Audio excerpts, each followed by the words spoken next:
Hi అండి, నేను మీ Sajida. Welcome to Sajida's kitchen. ఈరోజైతే గోధుమ పిండి ఇంకా కోడిగుడ్లతో కొత్తగా అప్పటికప్పుడు ఇన్స్టెంట్గా ప్రిపేర్ చేసుకునే మంచి బ్రేక్ఫాస్ట్ రెసిపీని అయితే చూపించబోతున్నాను. బ్రేక్ఫాస్ట్ లాగానే కాదండి, పిల్లలకి లంచ్ బాక్స్లోకి లేదా ఈవినింగ్ స్నాక్ లాగా అయినా ఇంకా డిన్నర్లోకైనా సరే చాలా సింపుల్గా తక్కువ టైంలో ప్రిపేర్ చేసుకోవచ్చు. చాలా హెల్దీ రెసిపీ అనమాట. చాలా టేస్టీగా ఉంటుంది. పిల్లలైతే ఎంజాయ్ చేస్తూ తింటారండి, అంత బాగుంటుంది. సో మీరు కూడా ఒకసారి ఇలా ట్రై చేసి చూడండి, చాలా టేస్టీగా ఉంటుంది. ఈ రెసిపీని ప్రిపేర్ చేయడానికైతే ఫస్ట్ ఒక మిక్సింగ్ బౌల్ తీసుకొని ఇందులోకి 1/2 కప్పు వరకు మైదా పిండిని తీసుకోండి. అలాగే 1/2 కప్పు వరకు గోధుమ పిండిని కూడా యాడ్ చేసుకోండి. ఇప్పుడు ఇందులోకి 1 టేబుల్ స్పూన్ వరకు ఆయిల్ని వేసి రుచికి సరిపడా సాల్ట్ని వేసుకోండి. నేనైతే జస్ట్ ఒక 1/2 టీ స్పూన్ వరకు వేస్తున్నానండి. మీ టేస్ట్ని బట్టి సాల్ట్ అనేది ఎక్కువ తక్కువ అయితే చేసుకోవచ్చు. ఇలా ఫస్ట్ మనము పిండిని కలుపుకున్న తర్వాత ఇందులో కొద్దిగా నీళ్ళని పోస్తుంటూ పిండిని చపాతీ పిండి కంటే కొంచెం టైట్గా కలుపుకోవాలన్నమాట. దీనికోసం మనకు పిండి అయితే కొంచెం టైట్గా ఉండాలండి, ఇది మాత్రం గుర్తుపెట్టుకోండి. అలాగే ఇక్కడ నేను మైదా పిండి గోధుమ పిండి 2 కలిపి తీసుకున్నాను కదండి. మీరు కావాలనుకుంటే కేవలం గోధుమ పిండితో అయినా సరే ప్రిపేర్ చేసుకోవచ్చు. సో ఇలా కలుపుకున్న తర్వాత ఇప్పుడు ఇందులో నుంచి కొద్దిగా పిండిని తీసుకొని మనము రౌండ్ బాల్స్ లాగా ప్రిపేర్ చేసుకుందాము. ఈ విధంగా మనం తీసుకున్న 1 కప్పు పిండికి 6 బాల్స్ని అయితే ప్రిపేర్ చేసుకోండి.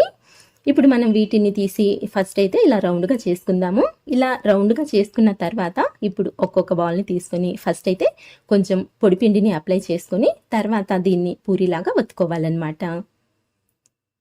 మరీ పల్చగా కాకుండా అలానే మరీ మందంగా కాకుండా మనము పూరీలు ఎలా అయితే ఒత్తుకుంటామో ఆ సైజులో ఒత్తుకుంటే సరిపోతుందండి. ఇక్కడ చూడండి, ఈ మాత్రం మందం పెట్టుకుంటే సరిపోతుందన్నమాట. మరీ పల్చగా అయితే అస్సలు చేయొద్దు. సో ఇలాగే మిగతా వాటిని కూడా ప్రిపేర్ చేసి పక్కన పెట్టుకోండి. ఇప్పుడైతే ఇంట్లో చిన్న కర్రీ బౌల్స్ ఉంటాయి కదండి, సో వాటిని అయితే తీసుకోండి. ఇలా బౌల్స్ని తీసుకున్న తర్వాత వీటి అంచులకి కొద్దిగా ఆయిల్ని అప్లై చేసుకోండి. ఆయిల్ అప్లై చేయడం వలన మనం ఇలా పూరి పెట్టినప్పుడు అది గిన్నెకి అంటుకోకుండా ఉంటుందన్నమాట. సో ఇలా 4 పైన 4 పూరీలను అయితే పెట్టుకోండి ఫస్ట్.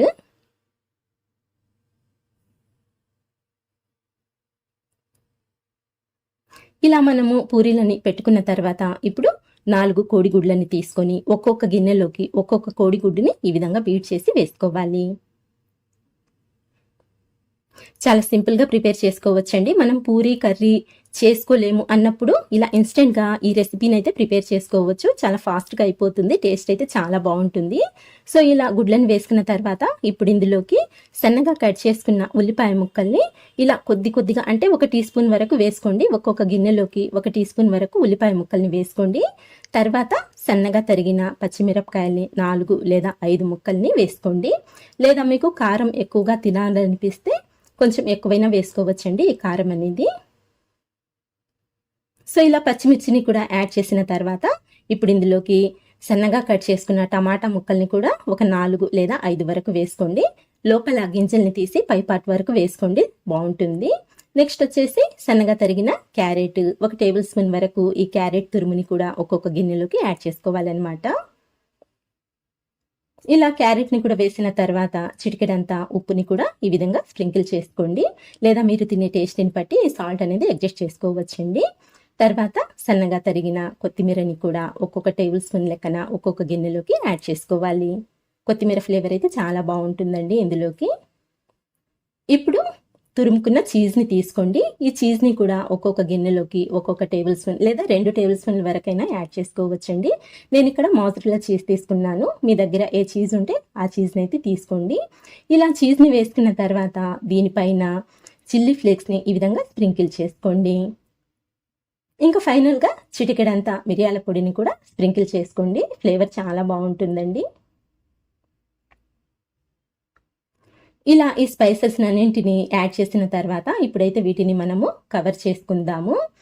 వీటిపైన ఇంకొక పూరీతో ఈ విధంగా కవర్ చేయాలన్నమాట. ఒక్కొక్క గిన్నెపైకి ఒక్కొక్క పూరీని పెట్టి ఇక్కడ నేను చూపిస్తున్నాను చూడండి. ఇలా అంచులనైతే చేతి వేళ్లతో ప్రెస్ చేసినట్లయితే మనం ప్రెస్ చేసే కొద్దీ ఈ ఎక్స్ట్రా పార్ట్ అంతా ఇలా సపరేట్ అయిపోతుందండి, ఇలా కట్ అయిపోతుంది అనమాట.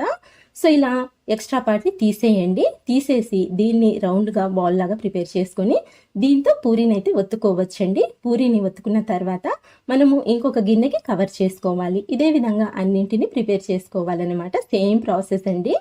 చూడండి, మనకు 4 వీటిని ఏమంటారు, పేరైతే మీరే చెప్పండి. సో ఇలా ప్రిపేర్ చేసుకున్న తర్వాత ఇప్పుడు స్టవ్ ఆన్ చేసుకొని ప్యాన్ పెట్టుకొని ఇందులోకి 3 టేబుల్ స్పూన్ల వరకు ఆయిల్ని వేసి ఆయిల్ బాగా వేడైన తర్వాత ఇప్పుడు మనము ముందుగా ప్రిపేర్ చేసి పెట్టుకున్న ఈ బౌల్స్ని ఒక్కొక్కటిగా తీసుకొని ఇలా ఆయిల్లోకి యాడ్ చేసుకొని స్లోగా ఆ గిన్నెని తీసేసినట్లయితే మనకు గిన్నె అనేది చాలా నీట్గా సపరేట్గా వచ్చేస్తుందండి. సో ఇప్పుడు వీటిని అయితే లో టు మీడియం ఫ్లేమ్ మీద మంచి గోల్డెన్ కలర్ వచ్చేంత వరకు ఫ్రై చేసుకోవాలి. గ్యాస్ని అయితే లో టు మీడియం ఫ్లేమ్లోనే పెట్టుకోండి, ఎందుకంటే ఇందులో వేసిన వెజిటేబుల్స్, ఎగ్స్ అన్ని చక్కగా కుక్ అవ్వాలంటే ఇలా లో టు మీడియం ఫ్లేమ్ మీద ఫ్రై చేసుకోవాలన్నమాట. హై ఫ్లేమ్ మీద ఫ్రై చేసినట్లయితే అంతగా కుక్ అవుతాయో లేదో తెలియదు కదండి. సో అందుకని చెప్పేసి ఇలా స్లోగా ఫ్రై చేసుకోండి, చాలా చక్కగా కుక్ అయిపోతాయి లోపల నుంచి కూడా. ఇలా 2 వైపుల నుంచి మంచి గోల్డెన్ కలర్లోకి ఫ్రై అయిన తర్వాత ఇప్పుడు వీటి అంచులు కొంచెం వైట్గానే ఉన్నాయి కదండి, అంటే చక్కగా ఫ్రై అవ్వలేదు కదండి. సో అందుకని చెప్పేసి ఇలా ఇక్కడ ఈ వీడియోలో చూపించే విధంగా ఇలా కొంచెం తిప్పుతూ అటు ఇటు తిప్పుతూ ఫ్రై చేసుకున్నట్లయితే మనకు మొత్తం అంతా చక్కగా ఈవెన్గా ఫ్రై అయిపోతుంది. అన్ని వైపుల నుంచి కూడా మంచి కలర్ అనేది అయితే వచ్చేస్తుంది. సో ఇలా ఫ్రై చేసుకున్నట్లయితే మనకు ఈ రెసిపీ పర్ఫెక్ట్గా కుక్ అయిపోతుందండి. ఇలా ఫ్రై చేసుకొని ప్లేట్లోకి తీసుకొని మిగతా వాటిని కూడా సేమ్ ఇదే ప్రాసెస్తో ఇదే విధంగా ఫ్రై చేసుకున్నట్లయితే అన్నీ ఈవెన్గా చక్కగా ఫ్రై అయిపోతాయి అన్నమాట. కొంచెం చూసుకొని ఫ్రై చేసుకోండి. ఇలా అంచులు ఫ్రై చేసేటప్పుడు మాత్రమే కొంచెము స్లోగా జాగ్రత్తగా ఫ్రై చేసుకుంటే సరిపోతుంది. అంతేనండి. ఇప్పుడు వీటిని అయితే పక్కకు తీసుకొని మిగతా వాటిని కూడా ఇలాగే ఫ్రై చేసుకొని తీసుకున్నట్లయితే ఎంతో tasty and healthy breakfast recipe అయితే రెడీ అయిపోయిందండి. పిల్లలు చాలా ఇష్టంగా తింటారు. ఒకసారి తప్పకుండా ట్రై చేసి చూడండి. అలాగే ఫ్రెండ్స్, ఈ రెసిపీ మీకు నచ్చినట్లయితే చిన్న లైక్ ఇవ్వటం అయితే మర్చిపోవద్దు. మంచి టేస్టీ రెసిపీస్ కోసం అయితే మన ఛానల్ని మర్చిపోకుండా సబ్స్క్రైబ్ చేసుకోండి. ఇంకొక మంచి రెసిపీతో మళ్ళీ కలుస్తాను. అంతవరకు బాయ్ అండి. Thank you for watching.